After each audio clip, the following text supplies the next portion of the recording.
शुरुआत बड़ी खबर के साथ करते हैं। सहारनपुर से बड़ी खबर है। महिला से बच्चा छीनकर भागा बदमाश। दिन दहाड़े बच्चे के अपहरण से दहशत फैली है। मिशन कंपाउंड क्षेत्र में सड़क किनारे महिला बैठी थी। सहारनपुर में पुलिस पेट्रोलिंग पर सवाल उठे हैं। सीसीटीवी के आधार पर पुलिस मामले की जांच कर रही है। अभिमन्यु मांगलिक एसपी सिटी। पुलिस इस बार मामले की जांच लगातार कर रही है क्योंकि पुलिस पेट्रोलिंग पर भी सवाल उठ रहे हैं कि आखिरकार बदमाश कैसे महिला के हाथों से बच्चा छीनकर ले जाता है। सीसीटीवी के आधार पर फिलहाल जांच की जा रही है। देखिए तस्वीरें आप देख सकते हैं। तस्वीरों में देखिए बदमाश है और आता है, जैसे ही सीढ़ियां चढ़ के ऊपर गया, अब वापस आते हुए तस्वीर आप देखिए। महिला से बच्चा छीनकर यहां से भाग जाता है और महिला उसके पीछे पीछे आती हुई दिखाई देती है। बदमाश आया, सीढ़ियों पर चढ़ के ऊपर जाता है, यहाँ पर महिला से बच्चा छीना और अब भागते हुए तस्वीर आप देखेंगे। ये देखिए बदमाश बच्चे को छीनकर यहाँ से भागते हुए नजर आ रहा है। महिला उसके पीछे पीछे भागती हुई नजर आ रही है। पुलिस पेट्रोलिंग पर भी सवाल उठाए जा रहे हैं कि बदमाश महिला के हाथों से बच्चा छीनकर आखिरकार कैसे ले गया। सीसीटीवी के आधार पर मामले की जांच की जा रही है।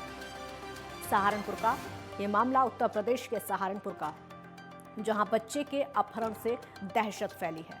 हालांकि ये जांच का विषय है। आखिरकार ये बदमाश कौन है, अज्ञात है या फिर कोई जानने वाला है, फिलहाल ये जांच का विषय है।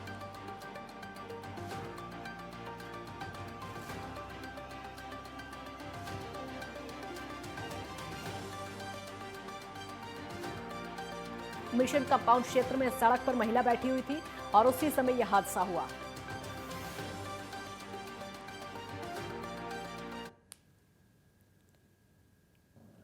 जी हाँ, कल रात को करीब 11:15 बजे के टाइम की ये वारदात है। वहाँ पे जैसे आपने सीसीटीवी वीडियो में देखा, पुलिस को भी सूचना मिल गई थी। पुलिस मौके पे पहुंची थी। सीसीटीवी देखने की तुरंत कार्रवाई कर रही थी। मैं भी मौके पे पहुंचा था। ये घटना 11:15 बजे घटी थी। उसके बाद ये जो युवक है वो एक गाड़ी में बैठकर मलीपुर रोड साइड भागा है। इसमें मुकदमा दर्ज हो चुका है और आगे की कार्रवाई सीसीटीवी देख के की जा रही है। हाथरस से बड़ी खबर आपको बता देते हैं। नेशनल हाईवे पर बड़ा सड़क हादसा हुआ है। फुलरई गांव के पास में ट्रक ने कई वाहनों को रौंदा है।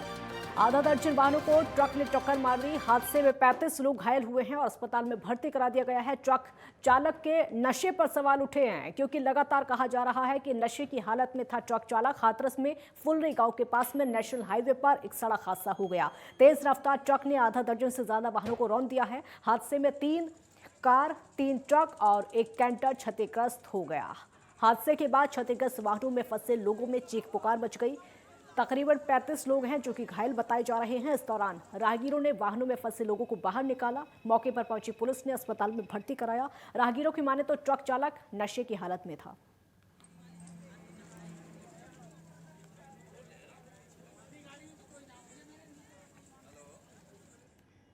और इसी बीच ग्रेटर नोएडा से बड़ी खबर आपको बता देते हैं। ड्यूटी में देर से पहुंचने पर 15 पुलिसकर्मी गैर हाजिर। ग्रेटर नोएडा सुरक्षा में तैनात पुलिसकर्मियों पर कार्रवाई की गई है। डीसीपी अभिषेक वर्मा ने बड़ी कार्रवाई की है। 2 थाना प्रभारी, 1 IT सेल निरीक्षक अनुपस्थित रहे और 1 उपाध्यक्ष, 1 उप निरीक्षक, 10 कांस्टेबल पर कार्रवाई की गई है। उपराष्ट्रपति की सुरक्षा में तैनाती में देरी से पहुंचे थे। उपराष्ट्रपति की सुरक्षा में तैनाती में उनकी ड्यूटी लगाई गई थी, लेकिन वहां पर देरी से पहुंचे हैं, जिसके बाद ये बड़ी कार्रवाई की गई है। ग्रेटर नोएडा में सुरक्षा में तैनात पुलिसकर्मियों पर बड़ी कार्रवाई। 15 पुलिसकर्मियों को गैर हाजिर कर दिया है। 15 पुलिसकर्मियों को डीसीपी अभिषेक वर्मा ने इस बड़ी कार्रवाई को अंजाम दिया है। 2 थाना प्रभारी और 1 IT सेल यहां पर अनुपस्थित पाए गए। उनके अलावा 10 कांस्टेबल पर भी कार्रवाई की गई है। उपराष्ट्रपति की सुरक्षा में तैनाती में देरी से पहुंचे थे और यही वजह है कि अब बड़ी कार्रवाई की गई है सुरक्षा में तैनात पुलिसकर्मियों पर। 15 पुलिसकर्मियों को गैर हाजिर किया गया।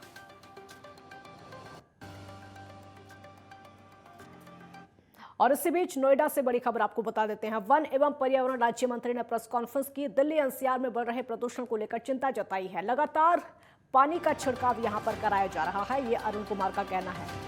स्मोक गन का भी इस्तेमाल किया जा रहा है। नोएडा प्राधिकरण को सौंपी जाएगी स्मोक गन। अरुण कुमार ने केजरीवाल सरकार पर निशाना साधा। केजरीवाल के दावे खोखले हैं, वो झूठ बोलते हैं। लगातार केजरीवाल सरकार पर सवाल उठाए जा रहे हैं। स्मोक गन का उपयोग दिल्ली में किया जा रहा है। नोएडा प्राधिकरण को स्मोक गन सौंपी जाएगी। अरुण कुमार ने केजरीवाल सरकार पर निशाना साधा है। केजरीवाल के दावे खोखले हैं, वो झूठ बोलते हैं। ये बार बार कहा जा रहा है कि अब तक जितने दावे केजरीवाल ने किए वो सभी खोखले साबित होते हुए नजर आ रहे हैं, क्योंकि दिल्ली एनसीआर में प्रदूषण को लेकर लगातार चिंता जताई जा रही है और देश की राजधानी में सांस लेना मुश्किल हो गया है। जहरीली सांस इस समय ली जा रही है।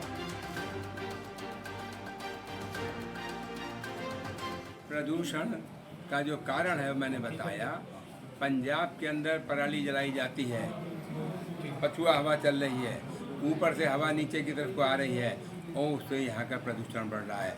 दूसरा प्रदूषण जो है हमारे सड़कों से जो ऑटोमोबाइल्स चल रहे हैं, ट्रक्स चल रहे हैं, ख़ास तौर से जो पुराने चल रहे हैं उनसे धुआं निकल रहा है। गाड़ियाँ हमारी बहुत ज़्यादा चल रही हैं, उनसे जो धुआं निकल रहा है वो हो रहा है। चिमनियों से जो धुआं निकलता है वो, और इसके साथ ही साथ हम हर मुमकिन कोशिश कर रहे हैं कि इंडस्ट्री में अच्छा फ्यूल, ग्रीन फ्यूल इस्तेमाल करें ताकि वो सेफ फ्यूल हो, उससे कोई ऐसा पॉल्यूशन मिनिमम बढ़े। ये मैं कहूँ ना बढ़े ऐसा तो नहीं है, लेकिन मिनिमम बढ़े। इसी बीच अलीगढ़ से बड़ी खबर आपको बता देते हैं। युवक की पीट पीट कर हत्या कर दी गई है। 25 साल के युवक की पीट पीट कर हत्या की गई। दबंगों से कहासुनी के बाद हत्या की गई है। शव को कब्जे में लेकर पोस्टमार्टम के लिए भेज दिया है। आरोपियों की तलाश में पुलिस जुट गई है।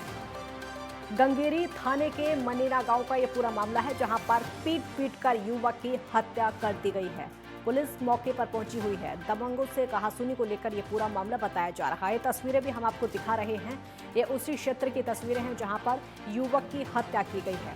पीट पीट कर युवक की हत्या, 25 साल उम्र मृतक की बताई जा रही है, जिसकी पीट पीट कर हत्या की गई है। दबंगों से कहासुनी हो गई थी, उसके बाद इस हत्या को अंजाम दिया गया। फिलहाल आरोपियों की तलाश में पुलिस जुटी हुई है।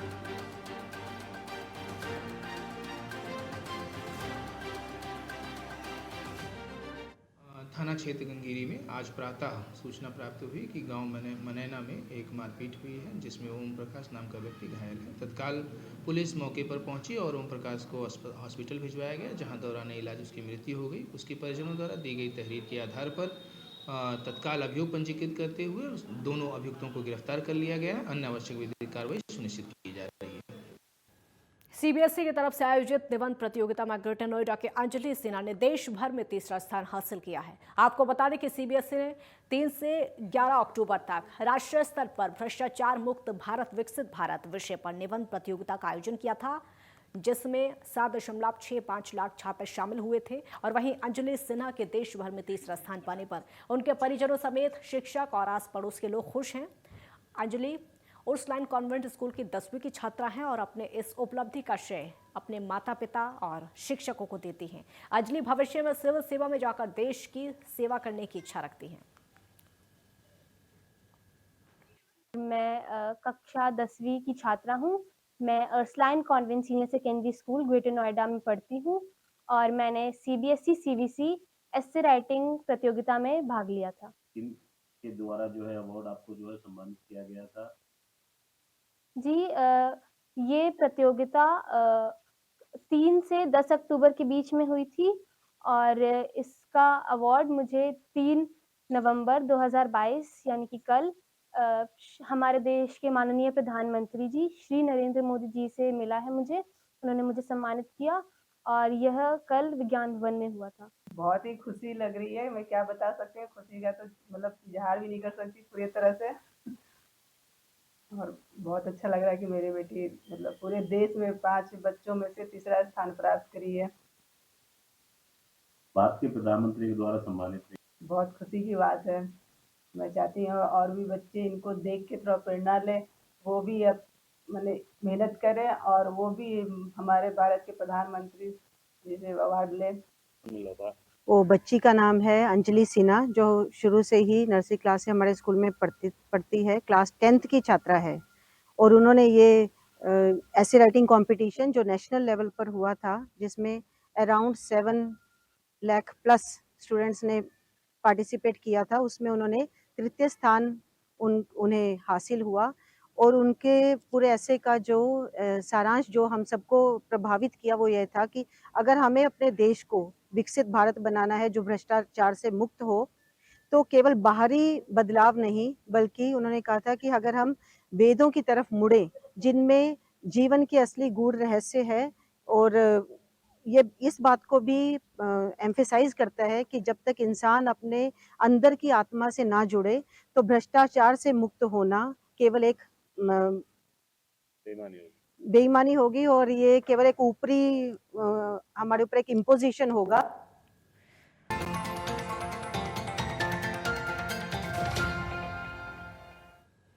ब्रेक के बाद एक बार फिर स्वागत है आपका। उत्तर प्रदेश की 2 सीटों पर चुनाव होना है, इसको लेकर चुनाव आयोग ने चुनाव की डेट फाइनल कर दी है।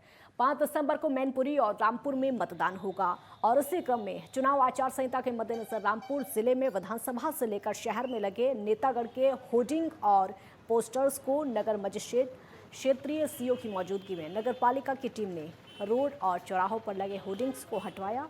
नगर मजिस्ट्रेट सत्यम मिश्रा ने बताया कि चुनाव आचार संहिता लागू हो गई है, इसलिए सभी पोस्टर हटाए जा रहे हैं।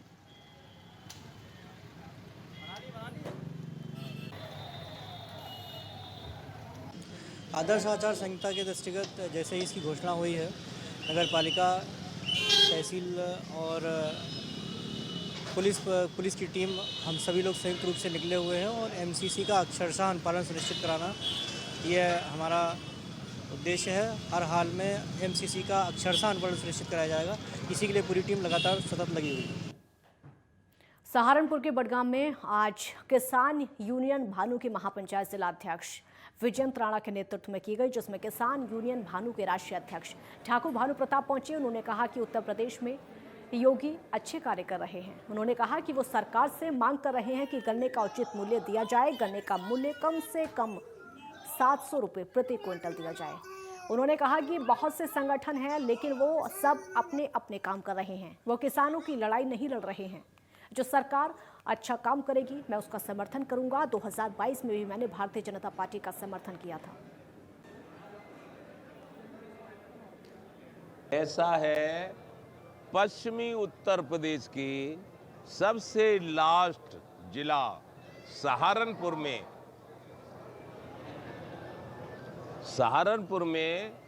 आज मैं आया हूं। भारतीय किसान भानु का राष्ट्रीय अध्यक्ष होने के नाते मेरा कर्म है, मेरा धर्म है कि भारत के जन जन तक अपनी आवाज पहुंचाऊं। और भारतीय किसानों भानु किसानों का सबसे बड़ा संगठन है और ये संगठन 100% ईमानदारी के साथ चलता है। मैंने त्याग, तपस्या और बलिदान की कहानी लिख दी है। फिरोजाबाद में तहसील सभागार में डीएम की अध्यक्षता में संपूर्ण समाधान दिवस का आयोजन किया गया। डीएम और एसएसपी ने फरियादियों की शिकायतों को सुनकर उनका निराकरण कराया। इस दौरान 117 शिकायतें दर्ज की गई, जबकि 11 का मौके पर निस्तारण कराया गया। संपूर्ण समाधान दिवस में शिकायत करने के लिए सुबह से ही फरियादियों की लाइनें लगना शुरू हो गई। डीएम रवि रंजन और एसएसपी आशीष तिवारी के पहुंचते ही फरियादियों ने अपनी शिकायतें दर्ज कराना शुरू कर दिया। दोपहर 2 बजे तक 117 शिकायतें दर्ज की गई, इनमें से 11 का मौके पर निस्तारण कर दिया गया। बाकी शिकायतों के निस्तारण को लेकर डीएम ने अधीनस्थों को निर्देशित किया। संपूर्ण समाधान दिवस में बिजली, पानी, अवैध कब्जे और राजस्व विभाग की सबसे अधिक शिकायतें रहीं। एसएसपी ने सभी थानाध्यक्षों को निर्देशित करते हुए कहा कि फरियादियों की शिकायत का संज्ञान लेकर त्वरित निस्तारण कराया जाए, ऐसा ना होने पर कार्रवाई होगी।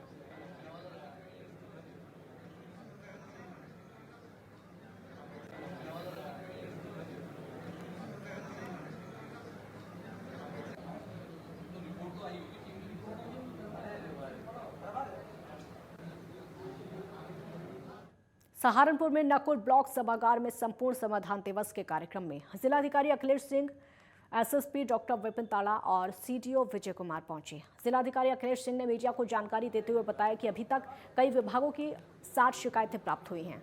शिकायतों का निस्तारण कराने के निर्देश दिए गए हैं और वहीं कुछ शिकायतों की जांच करके आगामी 7 दिन में अधीनस्थ अधिकारियों और कर्मचारियों को समाधान करने के लिए निर्देशित किया गया।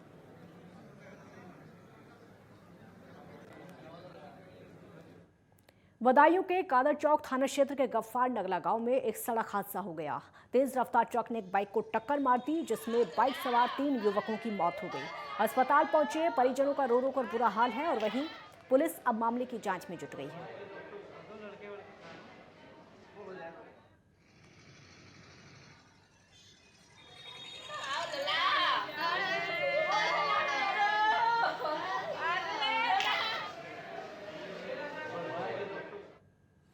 हापुड़ के गढ़ कोतवाली क्षेत्र में कार्तिक पूर्णिमा मेले की शुरुआत हो चुकी है और मेले की शुरुआत होते ही गढ़ खादर क्षेत्र में अस्थायी तंबुओं की नगरी बस गई है। अब तक करीब 6 लाख श्रद्धालु गढ़गंगा मेले में पहुंचे हैं। पुलिस प्रशासन ने भी अपनी तैयारियां पूरी कर ली हैं। ऐतिहासिक पौराणिक गढ़गंगा खादर मेले में 6 लाख से भी ज्यादा श्रद्धालुओं ने टेंट तंबू लगाकर पड़ाव डाल लिया है। मेले में भक्ति आस्था के साथ ही मस्ती का भी संगम बना हुआ है। गढ़ के सभी मार्गों पर मेले को जा रहे संपर्क मार्गों पर श्रद्धालुओं से भरे वाहनों की तादाद बढ़ती जा रही है, जिसमें सवार महिला, बच्चों समेत हर किसी को जल्द से जल्द मेले में पहुंचने की धुन सवार है।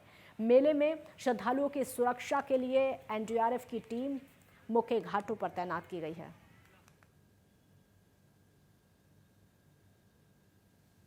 देखिए, लगभग अब तक जो यहाँ पे लोग आए हुए हैं श्रद्धालु, वो लगभग 3 से 4 लाख के बीच में आ चुके हैं। और जो हमारा ये मेला क्षेत्र है, इसको हमने पूरा जो जनपद में 2 सुपर जोन्स में डिवाइड किया है, जिसमें एक ब्रिज घाट की सुपर जोन आती है और दूसरा ये हमारा मेला क्षेत्र जहाँ पे हम खड़े हैं, ये सुपर जोन आती है। इसको हमने पूरे उसको 9 जोन्स में डिवाइड किया है और उसके साथ साथ इसमें 22 सेक्टर्स बनाए गए हैं, जिसमें कि 22 थाने जो हैं वो पुलिस के द्वारा यहाँ स्थापित किए गए हैं। हमारी जो पीएससी की 5 कंपनी लगी हैं यहाँ पे लॉ एंड ऑर्डर के लिए, जिसमें से 2 जो हमारी कंपनीज़ हैं वो फ्लड कंपनीज़ हैं, जो कि नदी क्षेत्र में जो स्नान कर रहे होते हैं उनके रेस्क्यू ऑपरेशंस के लिए और बाकी उनको वार्न करने के लिए कि वो गहरे जल में ना जाए, उसके लिए वो ये व्यवस्था की गई है। उसके साथ ही एनडीआरएफ की हमारे पास 2 टीम्स आई हुई हैं और एसडीआरएफ की टीम्स भी यहाँ पे लगी हैं। बुलंदशहर में पुलिस और लुटेरों के बीच मुठभेड़ हो गई। पुलिस की गोली लगने से एक लुटेरा घायल हो गया और इसी दौरान पुलिस ने लुटेरों को इलाज के लिए अस्पताल में भर्ती कराया। पुलिस ने लुटेरे के कब्जे से नकदी, तमंचा, बाइक और खोखे बरामद किए। बताया जा रहा है कि लुटेरे रिजवान पर 19 मुकदमे दर्ज हैं और वहीं रिजवान का साथी भागने में कामयाब हो गया। फिलहाल पुलिस आगे की कार्रवाई में जुटी है।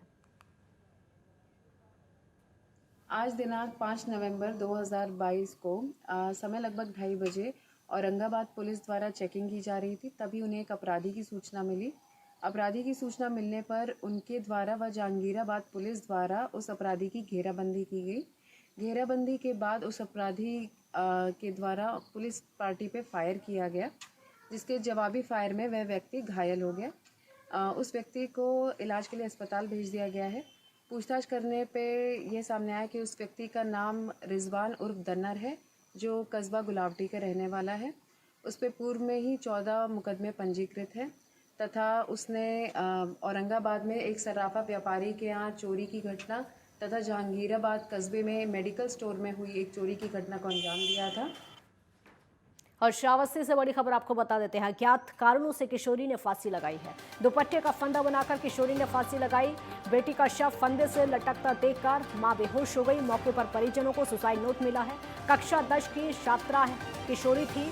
पुलिस ने शव को कब्जे में लेकर पोस्टमार्टम के लिए भेज दिया है। एकोना थाना क्षेत्र की घटना बताई जा रही है। हालांकि सुसाइड नोट भी मौके पर मिला है, उसमें क्या लिखा है यह अभी तक स्पष्ट नहीं हो पाया है।